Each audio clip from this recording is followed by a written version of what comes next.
요한일서 5장 10절 말씀을 한 절 말씀을 제가 읽도록 하겠습니다. 하나님의 아들을 믿는 자는 자기 안에 증거가 있고 하나님을 믿지 아니하는 자는 하나님을 거짓말하는 자로 만드나니 이는 하나님께서 그 아들에 대하여 증언하신 증거를 믿지 아니하였습니다. 자, 오늘 이 한 절 말씀을 여러분과 함께 나누기를 원합니다. 우리가 지난 시간에 이제 성령과 물과 피가 예수 그리스도께서 하나님의 아들이시고 그분이 하나님이심을 육체로 오신 하나님이심을 증거한다고 그렇게 말을 했습니다. 그리고 그것이 의미하는 것은 성령께서 증거하시는 것이지만 그리스도의 전 생애라고 말씀을 드렸어요. 성령께서는 그리스도의 전 생애를 함께 하셨고 또 특별히 공생애가 시작되었던 그 세례와 또 마지막이었던 그 십자가, 그것은 물과 피로 해서 그리스도의 삶 자체가 우리를 위한 삶이었고 그것이 바로 하나님의 아들이었다라는 것을 증명한다라고 그렇게 말을 했습니다. 이것을 하나님께서 하신 증거다 이렇게 얘기를 합니다. 여러분들께서도 그렇게 받아들여야 돼요. 다 그렇게 받겠지만 성경에 있다 이런 얘기가 아니라 이 천지를 만드신 하나님이 직접적으로 그리스도를 통해서 우리에게 증거를 제시하신다라는 얘기예요. 예수 그리스도의 생애가 그리고 성령께서 증거하시는 거예요. 그런데 이제 이것만 하면 그러니까 물과 피와 성령이다 그렇게 얘기했잖아요. 물론 이게 맞는데 제가 이제 이거 사실 고민을 조금 했어요. 여러분들에게. 왜냐하면 이 본문이 원래 이제 예전부터 여러 가지 조금 해석하기가 난해한 본문이기도 하지만 그것보다도 이 본문 안에 우리 성경에 기록되지 않은 내용들이 지금 우리는 예를 들면 예수님의 제자들이 요한이 쓴 편지는 하나잖아요. 하나인데 이게 서기관들이 혹은 이제 교인들이 이렇게 카피를 하면서 여러 사본들이 생기게 됐는데 이 여러 사본들 원본은 없어요. 지금 원본은 없고 그 많은 사본들을 조합하다 하면서 성경을 만들어가는 거예요. 만든다는 표현이 조금 이상한데 여러 카피를 하다 보면 이것들을 여러 가지로 살펴보다 보면 가장 원본에 가까운 형태로 어느 정도까지 만들 수 있는 거예요. 그러니까 이거 여러분들이 혹시 지금까지 성경이 하나님이 그냥 쓴 원본이 다 있다고 생각을 하시면 그거는 사실은 아니에요. 구약도 마찬가지. 원본이 있지는 않아요. 하나님께서 원본을 없앤 이유가 무엇일까 여러 가지 이유 얘기를 하는데 그건 하나님의 섭리에 맡기는 영역입니다. 그러나 이제 우리가 여러 사본들이 있기 때문에 카피도 A, B, C, D 있으면 그것들을 잘 연구하면 가장 원본에 가까운 것을 만들어낼 수 있어요. 시기를 따진다거나 아니면은 또 왜냐하면 여러 사본이 있다 보니까 한 말씀에 여러 사본들이 동시에 일치가 되는데 하나가 좀 잘못되면 하나가 잘못될 가능성이 더 크잖아요. 그런 식으로 연구를 많이 해요. 사본이 수백 개, 수천 개가 되기 때문에 이제 그런 것들이 있는데 지금 우리가 보는 이 성경 본문하고 또 옛날에 우리 그 종교개혁자들이 봤던 본문하고 거의 똑같아요. 거의 똑같은데 요 본문은 조금 차이가 나요. 왜냐하면 헬라어 원본 그 해석 번역 본문이 달라서 그래. 자, 그래서 내가 말할까 말까 했던 거예요. 여러분들이 이제 이런 얘기들은 성도들이 들으면 좀 헷갈릴 수 있기 때문에 그러나 조심스럽게 한번 얘기해 봅니다. 왜 제가 이 말씀을 드리냐면 우리 본문 말씀에는 없는 말씀이 청교도들이나 우리 킹 제임스 성경 있죠. 그 영어권에 제일 많이 쓰는 성경, 지금은 이제 아니지만 그 성경에는 우리에게는 없는 내용들이 포함이 되어 있는 부분이 있어요. 그걸 여러분하고 잠깐 나누려고 합니다. 그걸 우리가 뭐라고 부르냐면은 요한의 콤마라고 불러요. 요한의 콤마. 그게 무슨 말이냐면 이 본문, 요한이 쓴 본문이니까 요한의 콤마라는 말은 뭐냐면 첨가된 말이라는 뜻이에요. 첨가된 말.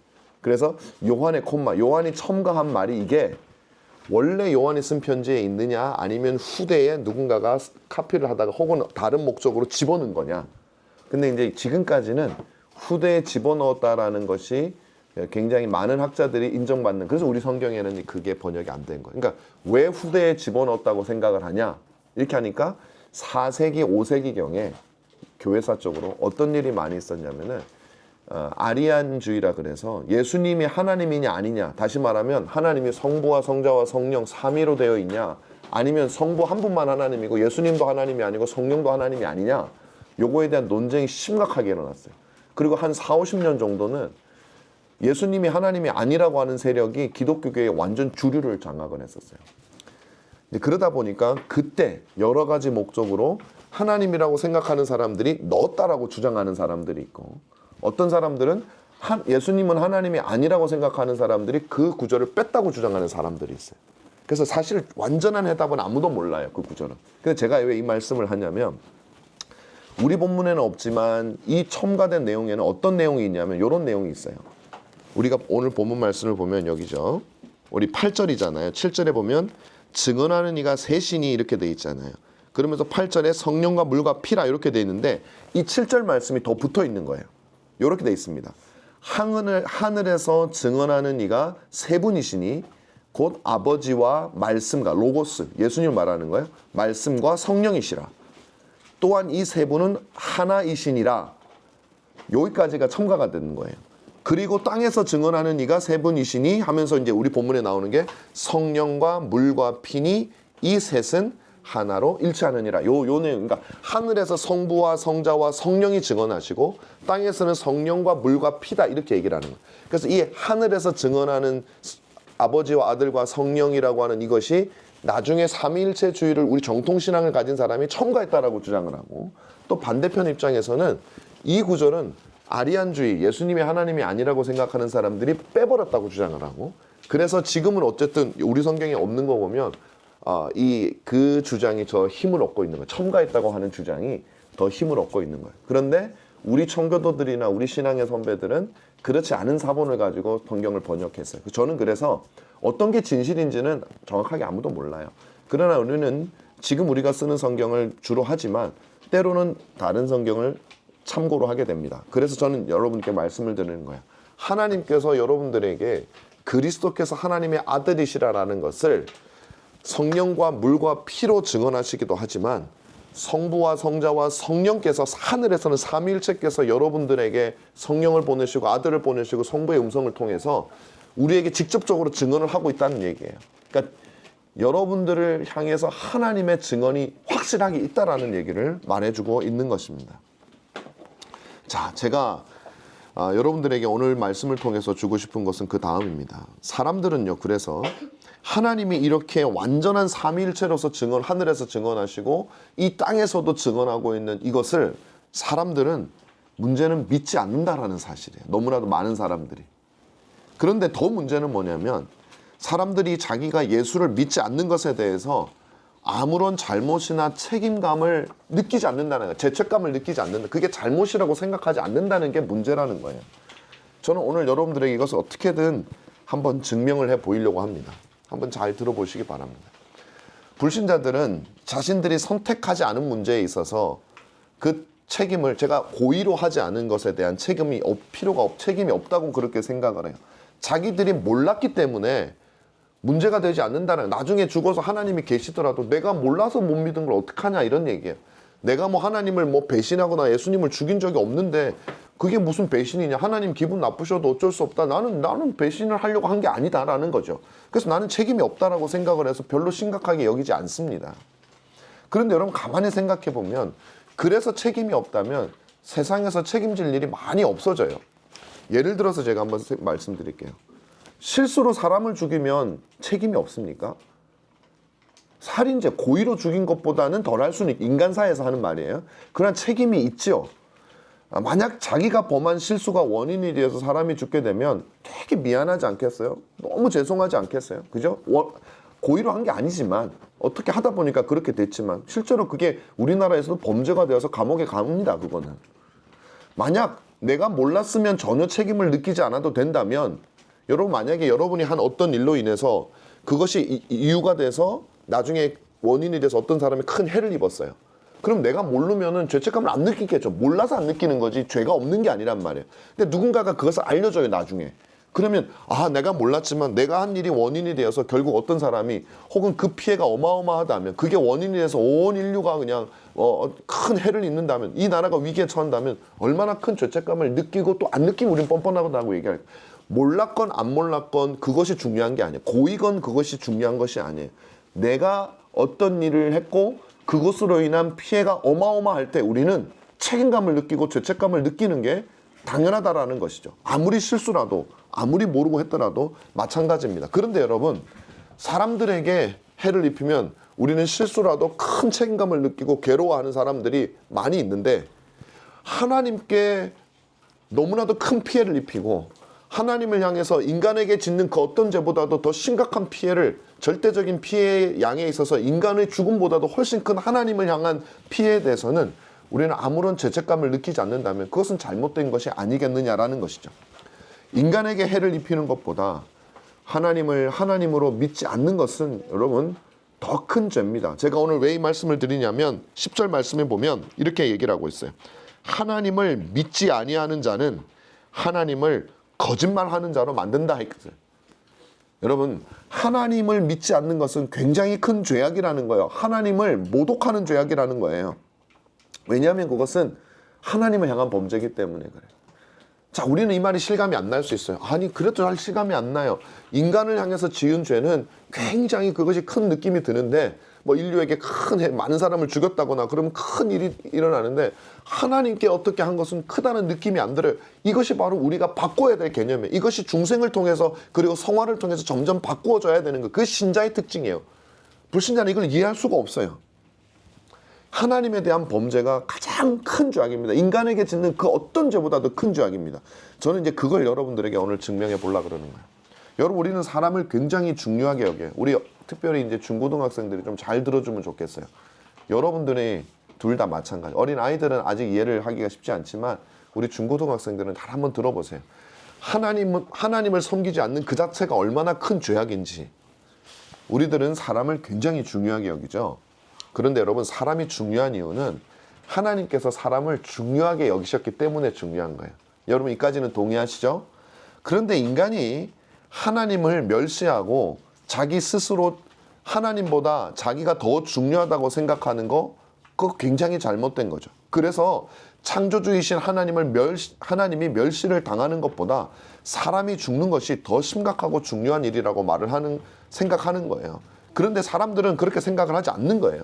자, 무슨 말을 제가 하려고 그러냐면, 인간이 중요한 가치가 어디서 오냐면 하나님에게서 오는 거예요. 우리 자체가 가치가 있기 때문에 가치가 있는 게 아니에요. 우리는 가치가 제로야, 원래는. 그런데 우리는 가치가 제로인 우리에게 해악을 입히는 것에서는 그렇게 큰 죄책감을 느끼는데, 우리의 가치의 출처가 되시는 하나님에게 어떤 해를 입히거나 하나님을 기분 나쁘게 하거나 하는 것에 있어서는 아무리 작은 해라도 그분은 가치 그 자체이기 때문에 가치인 제로인 우리에게 끼친 것보다 절대적인 해악이 더 크단 말이에요. 그래서 우리는 아무런 가책을 느끼지 않는다라는 것이죠. 왜 인간은 그렇게 되었을까요? 저는 이것을 인간이 죄악으로 말미암아 폭동을 일으켜서 그렇게 되었다고 봐요. 반역을 일으켜서 그렇게 양심이 마비된 거죠. 이것이 바로 인간이 처한 가장 심각한 상황이고 불신자들의 특징이고, 이걸로 말미암아 우리는 하나님의 심판을 받게 되는 거예요, 마지막 때에. 그래서 불신자들은 지금은 몰라요. 그럼 나중에 하나님께서 그들의 양심을 다시 살릴 거예요, 심판대 앞에서는. 그때는 자기가 얼마나 끔찍한 인생을 살았는지 하나님이 깨닫게 하시고, 하나님이 영벌에 처할 때 그들은 아무런 변명도 하지 못할 거예요. 예를 들어서 설명을 해보겠습니다. 사람이 그린 그림이 있어요. 어떤 그림은요, 1200억, 몇천억을 해, 그림이. 어마어마한 가치를 달하죠. 근데 여러분, 이 그림이 그런 가치를 바라는 것은 그 그림 자체가 가치가 있어서가 절대 아니에요, 여러분. 그 그림 자체가 무슨 가치가 있습니까? 그 그림을 돈을 주고 사는 사람이 있기 때문에 그런 거예요. 그 그림을 1200억짜리로 여겨주는 사람이 있기 때문에 그 그림이 가치가 있어지는 겁니다. 그러므로 그림의 가치는요, 그 사람이 없으면요, 가치가 없는 거예요. 그냥 창고에 처박혀 있는 거예요. 사람이 그 그림을 보고 가치 있다고 생각하니까 가치가 생기는 거예요. 인간도 똑같아요. 하나님이 인간 아무것도 없을 때 천지를 만들고 특별히 인간을 만들어 놓고, 야, 너 참 가치 있다 하니까 가치가 생긴 거예요. 우리는 원래 존재 자체도 없던 사람들이니까. 여기서 제가 말할 때 사람이 가치 있게 여겨서 그림이 가치 있다고 말할 때는 이 사람은 화가를 말하는 게 아니에요. 그리고 어떤 한두 사람을 말하는 게 아니에요. 이건 인류를 말하는 거예요. 인간 세상이 가치 있다고 하니까 그게 가치가 있는 것이죠. 그림이 가치를 바라는 것은 그것을 인정해주는 인류, 사람이라는 존재가 있기 때문입니다. 무엇이든지 가치를 바라는 것은 그것을 인정해주는 존재가 있기 때문에 그런 거예요. 그러므로 그림의 가치는 인간의 가치에 의존되어 있는 거예요. 전적으로 인간이 귀하기 때문에 그림도 귀한 거죠. 인간이 가치를 부여하지 않으면 안 돼요. 그러니까 가장 대표적인 예가 누구냐면 빈센트 반 고호입니다. 여러분 잘 아시죠? 이 고호가요, 화가 중에 제일 비싼 그림이 제일 많이 있는 사람이래. 근데 얼마나 비싼지 봤더니 제가 아까 말했던 1200억짜리도 고호 그림이고 그보다 더 비싼 그림도 있어요. 그림인데. 근데 그건 뭐 그래도 잘 그리긴 했지. 피카소가 그린 거는 답이 없잖아요. 도대체 이해가 안 되잖아. 왜 비싼지. 무식해서 그렇죠. 그것도 그걸 인정해주는 사람이 있으니까 그런 거예요. 저한테는 아무 가치가 없어 그게. 고호는요 평생을 가난하게 살았습니다. 고호의 그림은요 죽기 전 10년 동안 딱 그린 게 전부래요. 거기서 수백 점을 그렸는데 그게 전부 다 그렇게 가치가 있는 거예요. 그런데 그 그림을요 아무도 안 알아봐 줬어요. 그래서 평생을요 고호는 되게 가난하게 살고 그 그림의 가치를 그나마 알아준다고 해야 되나? 그 동생 테오밖에 없었어요. 사실은 고호한테서 그림을 받아가지고 그림을 파는 일을 했거든요. 더 잘 알겠네요. 미술하는 사람이 있어. 그런데 여러분 그렇게 가난하게 살다가 나중에는 자기 귀를 자르는 정신병에 걸려가지고 결국 자살로 인생을 마치는 것이 고호예요. 그러니까 그 그림을 그렸는데 그 그림을 사람들한테 내놨더니 사람들이 안 사는 거예요. 그 그림을. 그래서 가난하게 산 거예요.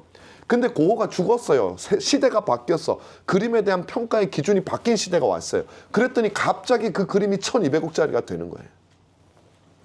절대 여러분 그 그림의 가치가 있는 게 아니에요. 그걸 봐주는 사람이 있기 때문에 그런 겁니다. 그런데 여러분 인간이 한 짓이 뭔지 아세요?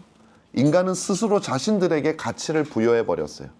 피조물에 불과한 인간이 스스로 귀한 존재라고, 이제 하나님께 내가 의존되어 있지 않다라는 거예요. 하나님이 나를 뭐라고 판단하시는 건 그건 중요하지 않습니다. 왜냐하면 내가 당신을 별로 가치 있게 생각하지 않기 때문에. 인간은 우리가 생각할 때 우리가 귀한 거예요. 인간이 만물의 척도인 거예요. 우리는 너무나도 만물 가운데 가장 귀한 존재를 우리가 우리에게 그렇게 이름을 붙인 거예요. 그리고 우리가 우리를 껴안으면서 사랑스러워하지 못하는 것입니다. 그래서 인간은 인간이 귀하다고 여기기 때문에 귀한 존재가 된 거죠. 이건 마치 그림이 자기 스스로를 귀하다고 여기는, 사람들 너네가 뭐라고 생각하든지 말든지 그림 그 자체로 가치가 있다고 생각하는 거예요. 그렇지 않습니다. 피조물은 스스로에게 가치를 매길 수가 없어요.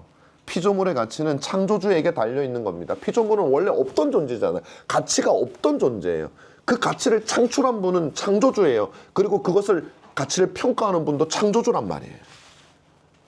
그런데 사람이 자신의 가치인 가치를 피조물인 자신에게로 가져오게 되면서 역으로 그것은 굉장히 비극적이에요. 왜? 가치가 사라져 버렸어요. 우리는 인간이 스스로에게 가치를 부여하면 인간의 가치가 최고가 될 줄 알았는데 창조주에게서 분리가 됐는데 nothing에게서 무슨 가치가 있냐고요. 우리끼리 그냥 평가하는, 그림이 그림 보고 서로 말하는 거하고 똑같다는 게 창고에 처박혀가지고. 우리가 창조주에게서 분리되는 순간 우리는 가치가 없어지는데 인간은 가치가 있다고 생각한단 말이죠. 그게 중생을 겪지 않으면 해결될 수 없는 문제예요. 우리가 가진 가치는 본래 우리 것이 아닙니다. 하나님에게서 부여된 거예요. 그러므로 가치도 하나님께 의존되어 있고, 그런데 우리가 우리의 가치를 하나님께서 뺏어오는 거예요. 우리의 가치가 하나님께 의존된 것이 아니라 우리 자신에게 있다고 주장하는 거예요. 그게 바로 독립선언이고 완벽한 반역이고 폭동이라는 거죠. 배은망덕이죠. 여러분 이게 얼마나 큰 죄악입니까? 여러분 인간사에서도 반역하고 폭동하고 배신하고 뒤집어 엎고 자녀가 부모를 갖다가 뭐라 그러죠? 폐륜적이고 국가에서 신하가 왕을 뒤집어 엎는 거 얼마나 끔찍한 죄입니까? 바로 그 얘기를 하는 거예요. 우리가 하고 있는 것이 그거라는 거예요.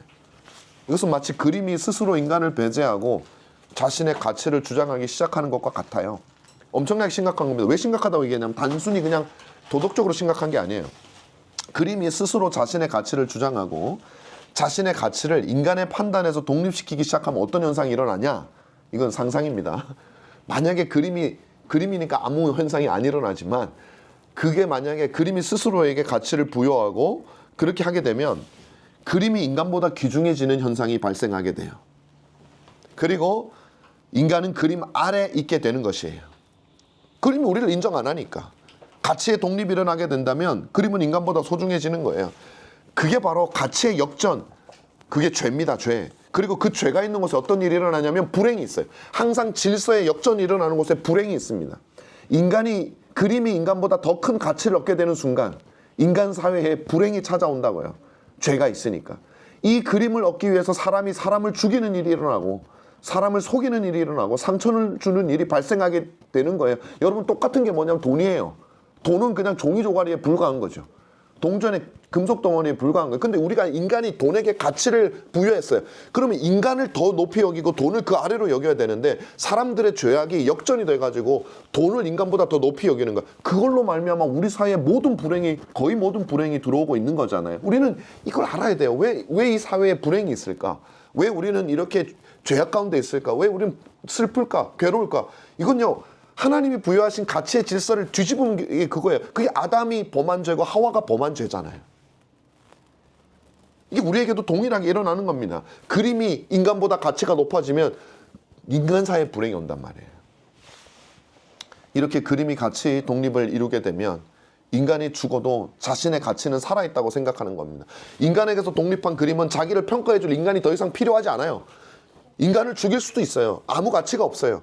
그래서 자기 그림 세계에 있는 조그만 그림 하나가 훼손되는 것이 인류 전체가 멸망하는 것보다 더 큰 일이에요. 여러분, 이게 비정상적이지 않습니까? 바로 그것이 우리가 하고 있는 일이에요. 하나님이 우리에게 가치를 부여해서 우리는 가치를 가졌는데 인간이 죄로 말미암아 하나님에게서 독립하고 나니까 인간 하나가 죽는 것에 있어서는 우리가 그렇게 벌벌 떨고 죄책감을 느끼고 막 그러는데 창조해 주신 하나님에 대해서 우리가 비난하고 하나님을 무시하고 멸시하는 행위에 대해서는 하나님이 아무리 그리스도를 증거해도 그것을 듣지 않는 것은 하나님을 거짓말하는 자로 만드는 건데 죄책감을 느끼지 못하는 거예요. 왜냐하면 우리도 모르게 이 세상 속에 살다 보니 우리도 가치의 역전이 우리 안에서 일어나 버린 거예요. 인간이 제일 소중한. 교회에서 자라도 그래요. 우리 세상이 우리를 그렇게 자꾸 반대로 만들어가는 것이. 바로 이것이 인간이 하는 행동입니다. 인간들이 하는 행동이에요. 이게 역사적으로 보면 그런 일이 일어나게 된 거죠. 그 결과 하나님을 죽여버렸어요, 인간이. 바로 그것이 철학자 니체가 한 말이잖아요. 자신이 하나님을 죽였다고 얘기했어요. 이게 되게 선언적인 말입니다. 무슨 말이냐면 18세기 이후에 유럽에서요, 인간의 이성이 성경 계시보다 올라가기 그전에는 그 밑에 있었죠. 그래도 기본적으로는 물론 인간 개개인으로 따지면 불신앙적인 사람도 있고 해가지고 혹은 성경을 잘못 해석해가지고 죄를 범하곤 하긴 했지만 그러나 사상적으로 볼 때 하나님의 말씀이 인간의 생각보다는 기본적으로 위에 있었어요. 근데 18세기 접어들면서 데카르트가 천대 철학을 열면서부터 이게 역전되기 시작하거든요. 그럼 여러분, 그 이후에 어떤 일이 일어났냐면 수많은 서양 철학을 하는 철학자들, 칸트라든지 헤겔이라든지 이런 철학자들이, 놀라운 것은 이 사람들이 하나님을 부정하진 않아요. 자기 철학적 사고방, 이성의 사고방식으로 하나님을 해석하면서 하나님을 자기 마음대로 그리기 시작해요. 그래도 하나님은 있어. 칸트 같은 사람은 어떻게 얘기를 하냐면 실천이성 비판을 쓰면서 자기가 논리적으로 생각을 하고 이성을 발휘하고 이렇게 생각해 보니까 하나님이 안 계시면 인간의 윤리가 존재할 수 없는 거예요. 그래서 칸트는 뭐라고 얘기하냐면 하나님을 요청한다라고 해요. 하나님은 원래 계셔서 계시는 게 아니라 우리가 요청해서 계시는 거야. 있어야만 인간 사이의 윤리가 성립되니까 하나님을 있어야 돼, 이렇게 얘기하는. 계셔서 우리가 그것을 인정하는 게 아니에요. 우리 생각이 있어야 해서 있게 하겠다는. 그래도 하나님은 있었어요. 근데 니체에 오니까 이제는 야, 이 정도로 독립했으면 이제 끊고 살자. 뭐 그렇게까지 하나님을 우리가 그래 만드냐. 하나님 없어. 죽여버렸어.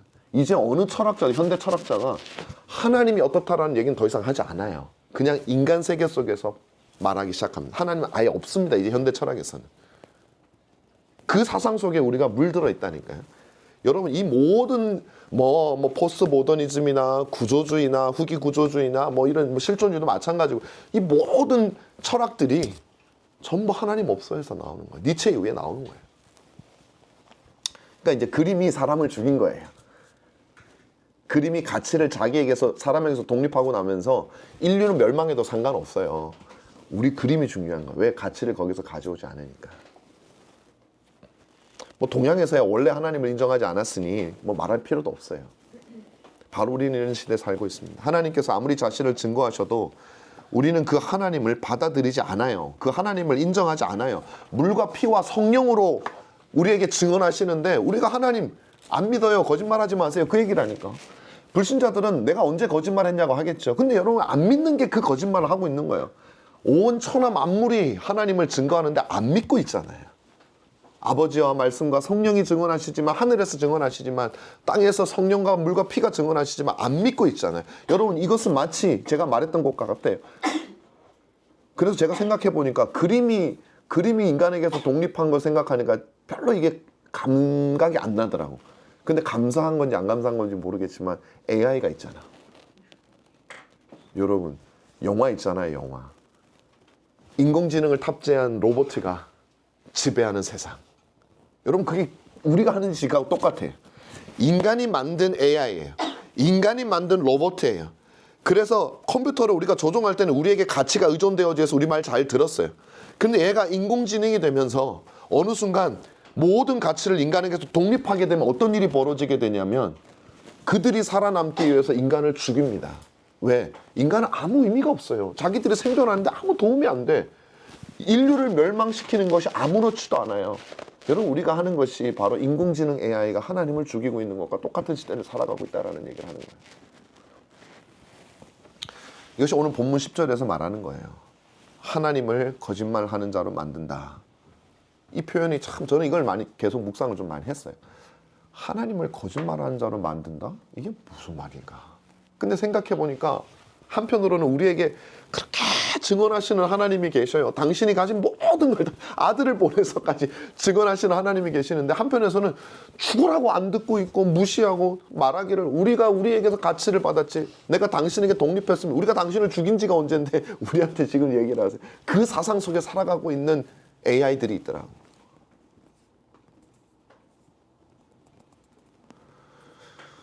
우리는 하나님을 무시하고 있는 거예요. 지금도 말씀하시고 계시는 하나님을 거짓말하는 자로 만드는, 이 말이 참 의미 있어요. 거짓말하는 자로 만드는 거예요. 그 양치기 소년으로 만드는 거지. 우리 양치기 소년은 안 듣잖아요. 뭐라고 얘기해도 안 듣잖아요. 하나님이 성경으로 뭐라고 얘기를 해도 안 들어. 여러분들 지금 만약에 우리 모두가 마찬가지. 이 말씀을 또 들으면서도 우리가 이것을 진지하게 생각하지 않으면 차라리 불신자는 직접 듣지라도 못했지. 우리는 듣고 있잖아요. 여러분 그러지 않으시길 바라요. 하나님을 거짓말하는 자로 만들지 않으시는 저와 여러분들이 되시면 좋겠어요. 하나님을 쓸데없는 분으로 만들지 않는 저와 여러분이 되셨으면 좋겠어요. 왜냐하면 이건 어마어마한 신성모독이기 때문이에요. 이것이야말로 하나님이 가증히 여기는 우상숭배이기 때문이에요. 어떤 우상숭배예요? 바로 인간이 하나님이 되는 거죠. 가치가 나에게서 비롯되는데 그게 하나님이거든. 어떻게 스스로 피조물이 자신에게 가치를 부여할 수 있습니까? 그래서 여러분 헷갈리지 마세요. 우리 청소년들이나 우리 자녀들 절대 여러분들의 눈에 보이는 이 세상은 인간이 가장 귀한 것처럼 보이지만 여러분 우리는 피조물이라는 걸 항상 기억하시고 우리의 모든 가치는 하나님께 의존되어져 있다는 사실을 여러분들이 반드시 기억하셔야 된다는 거죠. 절대 독립선언을 하면 안 돼요. 독립할 수가 없는 존재예요. 여러분이 혼자 영원히 살 수 있거나 혼자 존재했다면 독립선언을 하세요. 피조된 자는 가치가 없어요. 여러분. 우리에게 지나친 가치를 부여하지 마세요. 하나님이 인정하시는 만큼 가치를 부여해요. 근데 하나님이 인정하시잖아요. 그 가치를. 그 가치가 어마어마해져요. 우리가 우리에게 가치를 부여하는 순간 제로가 돼 가치가. 근데 하나님이 인정하시는 순간 우리의 가치는 근데 그 인정이요. 처음 세상을 만드시고 인간을 보시고 심히 좋았더라보다도 더 하나님은 우리를 가치를 부여하시죠. 왜냐하면 그 아들을 보내서 우리를 죽게 하셨으니까. 성자를 보낼 정도로 우리를 사랑하셨으니까. 처음 만든 세상은 말씀만으로 만들고 흙으로 만들었지만 다시 만든 우리들은 그 아들의 피로 만들었으니 우리는 그것보다 무한히 값진 존재가 돼. 거기서 여러분의 가치를 찾으시길 바래요. 그래야 여러분 하나님의 이름이 모독당하는 것을 보고서 의분이 일어나는 거예요. 비느하스 같은 사람들. 우리는 때로는 하나님의 이름이 망령된 일컬음을 보고서 아무 감각이 없을 때가 있어요. 그때 우리의 가치가 지금 적어도 그 순간만큼 역전됐기 때문에. 근데 우리가 어떨 때 막 발끈할 때가 있잖아요. 그때는 하나님이 아닌 다른 것에 발끈할 때는 그때는 그것이 나에게 가장 귀한 것이죠. 저와 여러분들이 그랬으면 참 좋겠습니다. 그래서 여러분 여기서 이제 하나님께서 그렇게 이제 증언을 하시는데 우리 편에서 그러면 필요한 것이 무엇이냐라는 것이죠. 그것은 바로 우리 편에서 필요한 것은 믿음이라는 것입니다. 믿음. 사실 믿음에 대해서는 제가 다음 주에 여러분들에게 말씀을 하려고 합니다. 하나님의 증언, 그 어마어마한 증언들을 우리는 이미 받았어요. 이제 우리에게 준비된 것은, 가져다 드려야 될 것은 믿음입니다. 이제 10절부터 보면 그 아래까지 계속 믿음에 대한 얘기만 계속 나와요. 믿음에 대한 얘기입니다. 자, 우리 다음 시간에 이 믿음에 대해서 알아보는 시간을 가지도록 하겠습니다. 제가 기도하고 마치겠습니다.